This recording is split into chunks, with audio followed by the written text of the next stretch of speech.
līdz tam es biju izteikts advokāts, zvērnāta advokāte, es esmu 97. gada, bet tad, kad es sadzirdēju vārdu mediācija, es sapratu, kas ir tas, ko es daru kā advokāts. Bet konflikts mums nepatīk.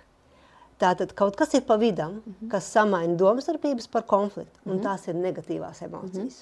Darbs kopā, nevis tu esi mana problēma, bet mums ar tevi ir problēma. Viņai ir konflikts principā ar vīru, bet viņu sauc par tēvu. Un ja pāra līmenī konflikti ir atrisināti, tad vecāku līmenī diezgan ātri atrisināt konfliktu. Un ja es tev prasu manu vajadzību apmierināt pavēļu veidā, tu uzreiz nē. Bet ja es lūdzu, man vajag, tu esi uzreiz gatava palīdzēt. Protams. Viss ir kārtībā. Viktorija, mēs ar tevi sadarbojamies mediācijas ziņā jau 5. gadu. Jā. Bet cik ilgi vispār tu esi mediācijā? Tas kā pasniedzēja 5 gadus. Cik ilgi pirms tam tu biji jau mediācijā? Mediācijā es esmu no 2006. gada. 20 gadi nākamgad. Jā. Kad Latvijā atbrauca Arturs Strosen ar savu komandu, tātad viņš brauca šeit pētīt, kā Latvijā varētu ieviest mediāciju, ņemot vērā to, ka bija direktīva, ka mediācija ir jāievieš Eiropas valstīs, tā skaitā arī Latvijā, un viņš brauca šeit pētīt. Viņš taisīja pirmās apmācības, un es tiku iekšā tādīs pirmās apmācībās. Un tas ir mans, un es ar to nodarbojos, jo līdz tam es biju izteikts advokāts, zvērnāta advokāte, es esmu 97. gada, un es domāju, ka advokātā ir mana prakse, kas man arī patika, un es to darīju. Bet tad, kad es sadzirdēju vārdu mediācija, es sapratu, kas ir tas, ko es daru kā advokāts. Jo es parasti vienmēr esmu par to, lai savestu abas puses un izlīgtu līdz tiesai. Ja? Un tad, kad es sadzirdēju, ka tā ir mediācija, es sāku viņu apgūt profesionāli. Protams, klāt nāca pie jurisprudences, nāca psiholoģija, nāca citas zināšanas, tātad vadības zinātnes, neirobioloģija, tātad viss tas, kas palīdz mediācijā, mediācijas veidā risināt konflikts. Jo tātad pa mediātoru var kļūt arī cilvēks bez speciālas izglītības, jurisprudencē vai psiholoģijā vai sociālajā zinātnē. Tātad to mēs zinām. Jā, to mēs zinām. Tātad nav obligāti. Un pat citreiz tā izteiktā tikai juridiskā profesija, viņi var traucēt pat mediātoram. Protams, ka tas ir bonus, ka mēs zinām, kādā veidā ir likumi un kā viņi veidojas un kāds likums, ko regulē, bet citreiz tas, kad cilvēks ir jurists, viņš bieži vien skatās tikai juridisko pusi. Viņš neskatās cilvēcisko pusi. Ja? Un tāpēc ir labi, kad mediātors ir tāds vispusīgs. Jā, nevēlt arī, tu arī kursos to pasniedz, un tu ļoti daudz runā, es zinu arī par emocijām. Jā. Un mēs varam teikt, ka emocijas jau ir vienas no tām, kas mūs līdz tam konfliktam ļoti bieži noved. Jā. Mēs kursā skatāmies šos te divus vārdus – domstarpības un konflikts, ar ko atšķirās. Ja? Tātad, principā, citreiz, kad mums ir domstarpības, mums tas netraucē dzīvot, viss ir kārtībā, un mēs pat citreiz priecājamies, ka mums ir dažādas domas. Ja? Bet var rasties kaut kas jauns. Ja, var rasties kaut kas jauns, bet konflikts mums nepatīk. Tātad kaut kas ir pa vidam, kas samaina domstarpības par konfliktu, un tās ir negatīvās emocijas. Ja? Un tāpēc arī mediātoram, un tas arī ko mēs arī mācāmies, tātad mediātoram ir jāmāk konfliktu pataisīt par domstarpībām. Un tad atnāk risinājums. Ja? Un tie, kas ir mācījušies pie mums kursā, viņi ļoti labi to māk izdarīt savā dzīvē tagad, savos iekšējos konfliktos, savos ģimenes konfliktos, un nes to tālāk arī citiem cilvēkiem. Jo, pēc būtības jau konfliktus, mums vajag konfliktus. Tas ir dzinulis, tas ir uz kaut ko jaunu, tajā rodās kaut kādi jauni risinājumi, jauni skatījumi, bet tieši tā, lai mēs to konfliktu atrisinātu pozitīvi un abas puses, teiksim, tātad paceloši, nevis kaut kādā ziņā pazeminoši, vai ne? Jā. Un varbūt tev ir kādi, jo es zinu, ka ļoti svarīgi mediācijai saglabāt konfidencialitāti, bet varbūt kaut kādi piemēri tev ir, cik tu drīksti stāstīt, Varbūt ir kādi labi piemēri, kā tu es spēju šo konfliktu pārvērst par domstarpību. Svarīgākais, kā mēs to darām, tas, ka mēs nenoliedzam, ka mediācijā var būt emocijas. Es saku, ja ir emocijas, viņas vajag izrādīt, un mēs par viņām runāsim. Jo mediācijā mediācijas iesākoties, aiz emocijām mēs varam saprast, ka tiešām šiem cilvēkiem ir vērts iet mediācijas ceļu. Ja? Jo tieši mediācija ir tā, kas var palīdzēt izrunāt emocijas un atrast aiz tām vajadzības. Ja? Tiesa, es kā praktiķis, kas bija tiesā, tad es saprotu, ka tiesai ir svarīgi, ka abas puses vienu otru redz, eskalējās, tad uzkurinās. Sacīgs princips tiesā. Ja? Un sacīgs princips bez emocijām nevar notikt. Un tiesnesis no malas noskatās. Kurš kuru? Vai ne? Lūk, mediācijā aiz emocijām mēs sākumā skatāmies, vai cilvēkiem ir svarīgi tikt vaļā no emocijām. Līdz ar to tad viņiem ir piemērots mediācijas ceļš. Tālāk mēs skatāmies aiz emocijām, mēs varam saprast tēmas, par kurām vajag izrunāt. Mediācijas, lai rastu risinājumu. Tālāk mēs skatāmies, ka aiz katras tēmas arī var būt emocijas, un aiz tām emocijām, kas ir tādā tēmā, ir vajadzības. Tad mēs izceļam šīs vajadzības, un kad mēs saprotam vajadzības, mums nāk risinājums. Es tagad iedomājos, piemēram, 2 vecāki, kas cīnās par bērnu, kas ir, man liekas, vispār kaut kāds unikums, ka var nedomāt, teiksim, bērna labā, bet domāt katrs pats par sevi. Tev atnāk tādi emocijās abi divi, ja? Ko to viņiem sāc darīt? Kas ir tas pirmais, ko tu dari? Pirmkārt, mēs vienojamies, ka viņiem ir nepieciešams risinājums mediācijas ceļā, nevis tiesas ceļā. Jā, jo, protams, viņiem ir jāpiekrīt. Ar varu mēs nevienu nevaram atvērt uz mediāciju. Bet arī viņiem jāsaprot, ko mēs darām mediācijā. Ka tas ir tomēr darbs kopā. Nevis tu esi mana problēma, bet mums ar tevi ir problēma. Tātad sadarbības princips. Ja? Un tātad, kad viņi nonāk šajā sadarbības principā, tad viņiem ir mērķis rast risinājumu, bez tiesas pašiem, ko paši labprāt izpildīs. Ja? Un tad mēs skatāmies, kurā līmenī ir konflikts. Vai tas ir līmenī vīrs un sieva, respektīvi pāris, vai tas ir līmenī tēvs un mamma, kas ir vecāki. Bieži vien nāk uz mediāciju, un viņi ir jauktās lomās, kad ir mamma, viņai ir konflikts principā ar vīru, bet viņu sauc par tēvu. Jā, un nespēja tikt šajos līmeņus, nespēja atrast pareizos. Tāpēc viņi nevar paši atrisināt šo konfliktu. Viņi nesaprot, kurā līmenī ir konflikts. Viņi jau skatās uz to vīrieti nevis kā uz bērna tēvu, joprojām kā uz savu vīru. Kā uz savu vīru, kā uz partneri. Jā. Un tad mēs tēmas šajā līmenī sadalam, un tad mēs sadalām tēmas, kas ir māte tēvs līmenī. Ja, un pirmos mēs risinām vienmēr praktiski, ja, tas ir liederīgāk, ja, bet, protams, var dažādi būt konflikti, kad pāra līmenī.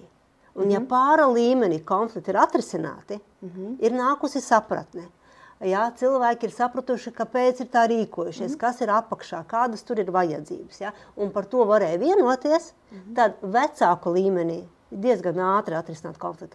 Jo abi vecāki grib tam bērnam to labāko. Ja, un tur mums nāk klāt vēl likums par bērnu tiesībām. Ja. Mēs to arī citreiz atveram vaļā mediācijā un paskatāmies, kādas tad bērnam bija tās tiesības. Ja. Un tad arī vecāki var vienoties. Bet sākumā vajag pāra līmenī atrisināt konfliktu. Un pēc tavas pieredzes, cilvēki nāk ar šiem jautājumiem, nāk tomēr šos te ģimenes, teiksim, ģimenes bērnu jautājumus mediēt uz mediāciju. Jā. Tas ir ļoti svarīgi un tagad pieprasīts. Ir pieprasījums, jā. Ar vienu ceļās, jā. Jā, un pat cik valsts arī apmaksā tātad ģimenēm ar bērniem šīs te 5 stundas mediācija apmaksā, tad ļoti labi to izmanto. Pagājuši gadu pat bišķiņ vairāk nekā bija iedalīta nauda, izmantoja. Un tiešām bērni ir no tā ieguvēji. Un tas, ko mēs dzirdam no tiesas atsauksmes, kad tad, ja pat arī līdz galam viņi nevienojās mediācijā, tad tiesvedībā viņi uzvedās savādāk tie vecāki.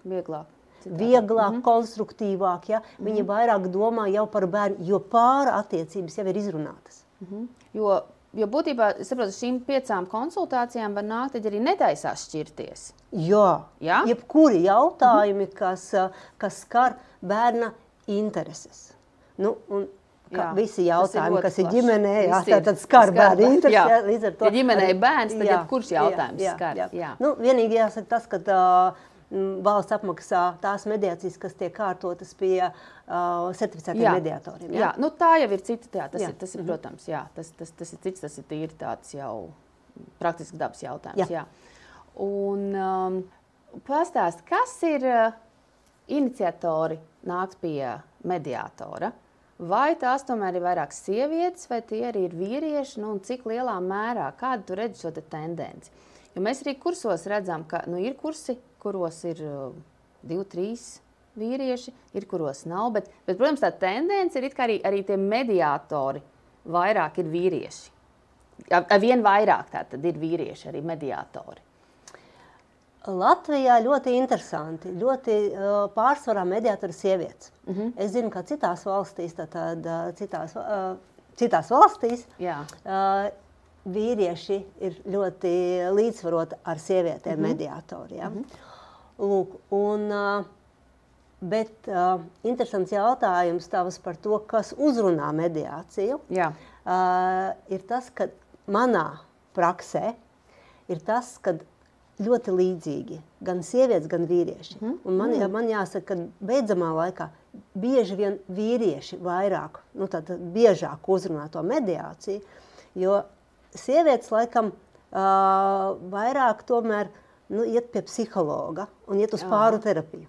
Jā, tas varētu būt iemesls. Un vīrieši iespējams saprot kaut kā zemapziņā vai arī zina, kad tur ir daudz emocijas, tur ir daudz tādas lietas, ko pārunāt, ir psiholoģisks, emocionāls un tāds. Ja?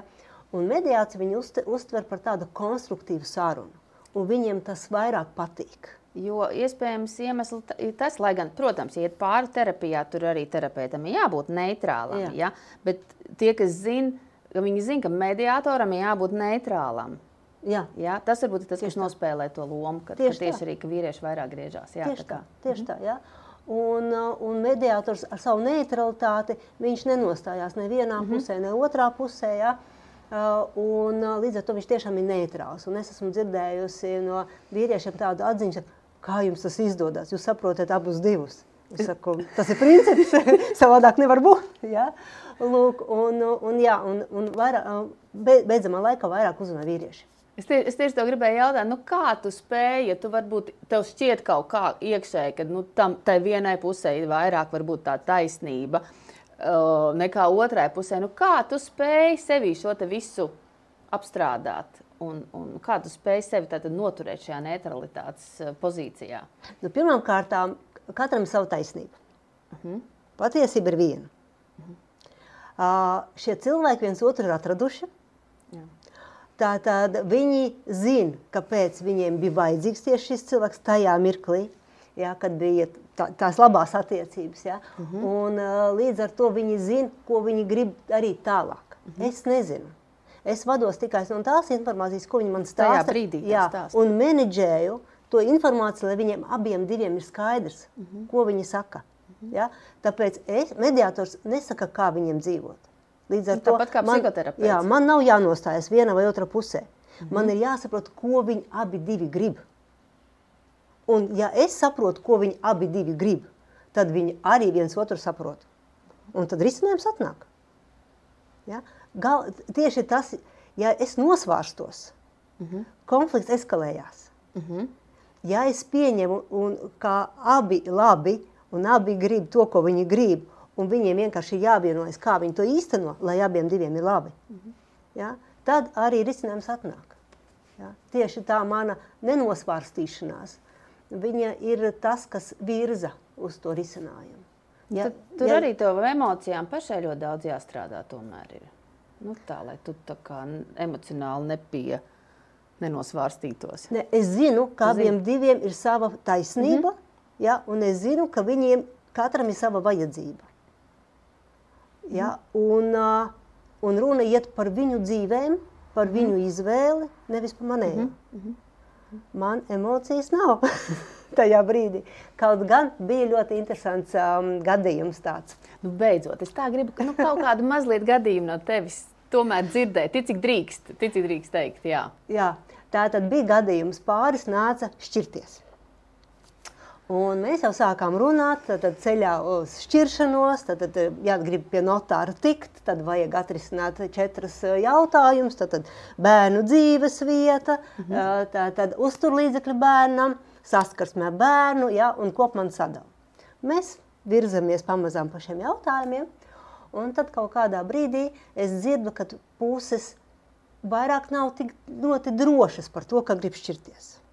Jo sāk viens otru saprast, jā, un tad mēs sākām runāt, kam būtu jānotiek, lai viņi varētu pamēģināt vēl atlabināt savas attiecības. Un viņi teica, mēs varētu darīt to, ko mēs darījām agrāk kopā. Es saku, kas tas bija tāds, ko jūs darījāt agrāk kopā? Viņi saka, mēs katru mēnesi, vienreiz mēnesi gājām uz restorānu. Sieva meklēja restorānu un vīrs, viņš saka, es apmaksāju. Jā. Tātad mēs kopā to uzdevumu darījām. Es saku, labi, kas jums liedz dotajā brīdī to atsākt? Viņi saka, nekas, jāatrod tik restorāns. Un tad es saku, labi, kad jūs to varat izdarīt? Sieva saka, es tulīt meklēšu. Un tad viņa no savā mobilā telefonā sāk meklēt to restorānu. Un kamēr viņi līdz šai vietai bija nonākuši, tātad pa to laiku mēs runājam. Vīrs paraudāja, paņēma salvetīti, noslaucīja asaras, sieva paraudāja, noslaucīja asaras, ja? Un tagad viņu meklē tātad to restorānu. Un vīrs uz viņu skatās.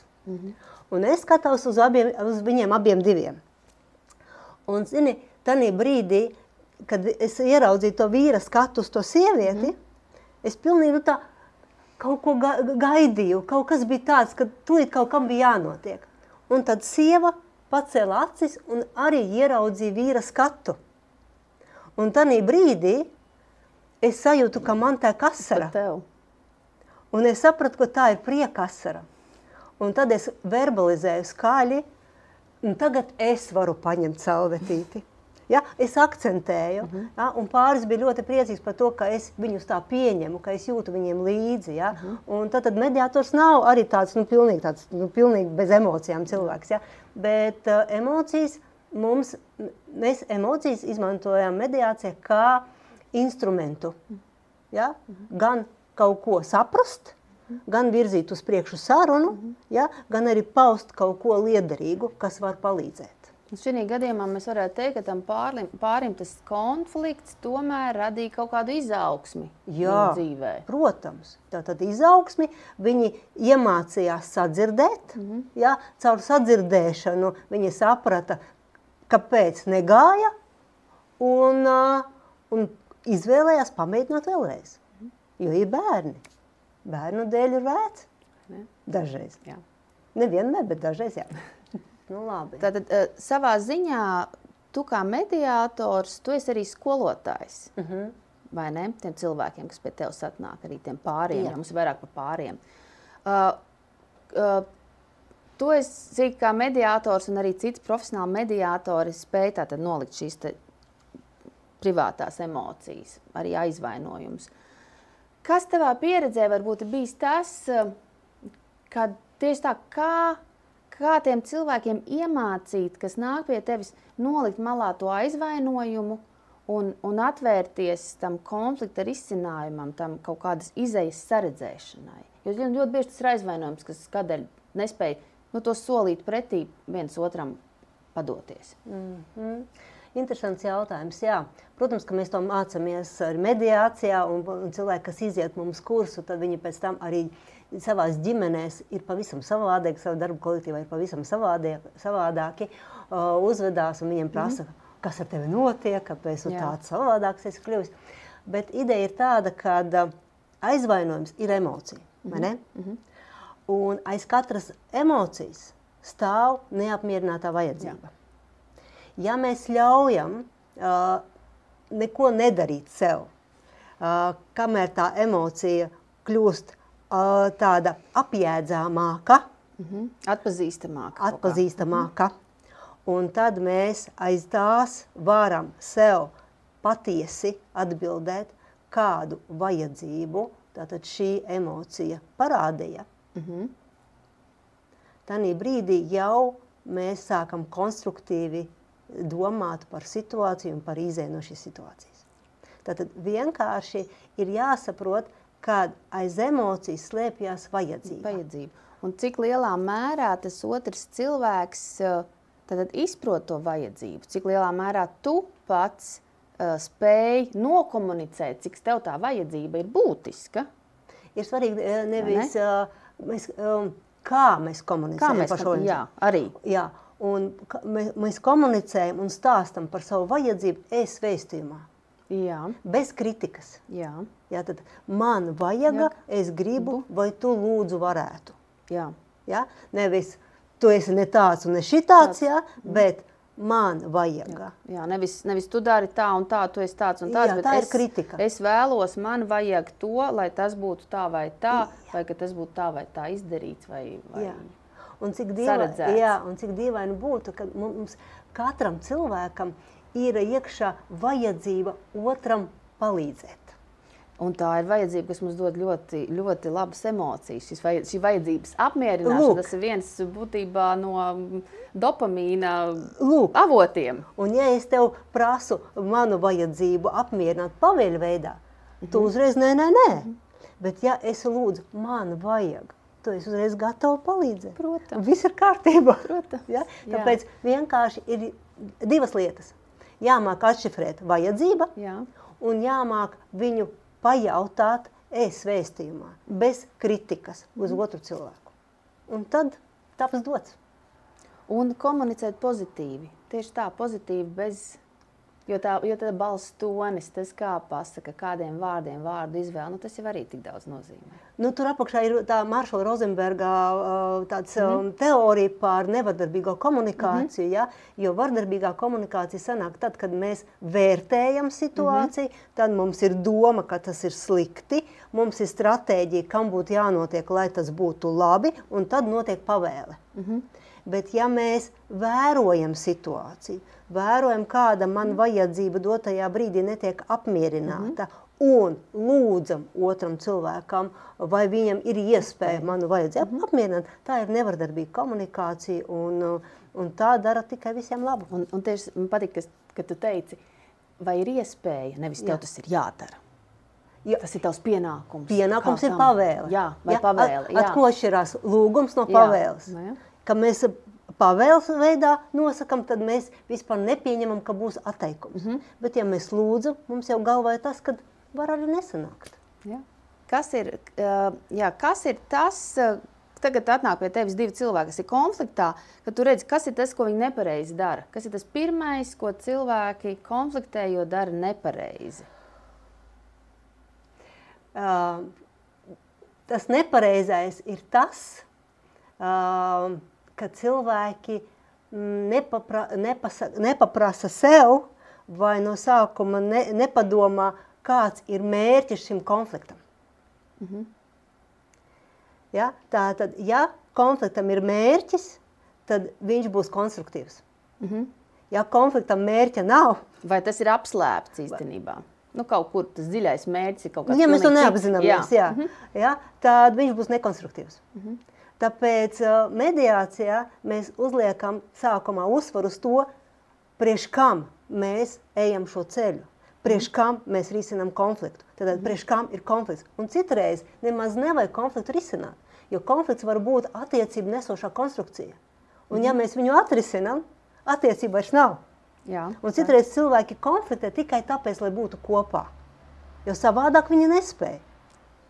Ja? Viņa atrisinās, viņam vairs nav par ko runāt. Par ko vairs runāt, tieši tā nav nekāds kopējs mērķis, jo tas konflikta mērķis ir tieši tā komunikācija. Jā. Un mērķis var būt, kad mēs gribam tieši konkrēti ar šo cilvēku kaut kādu jautājumu atrisināt un iet uz priekšu. Un citreiz mērķis ir vienkārši sev kaut kā nezinu, sakārtot savas emocijas vai kaut ko līdzsvaroties sevi, ja savādāk nemākam, nu, tikai pabežoties ar otru cilvēku, pastrīdoties. Nu, gadās arī tā. Kā mākam, tā daram. Bet tāpēc ir profesionāļi mediātori, kas var palīdzēt to darīt konstruktīvā veidā caur mediācijas procesu. Nu, paldies tev, Viktorija, par šo sarunu. Ņemat par labu. Un atkal līdz nākamreizei. Jā, līdz nākamajai reizei.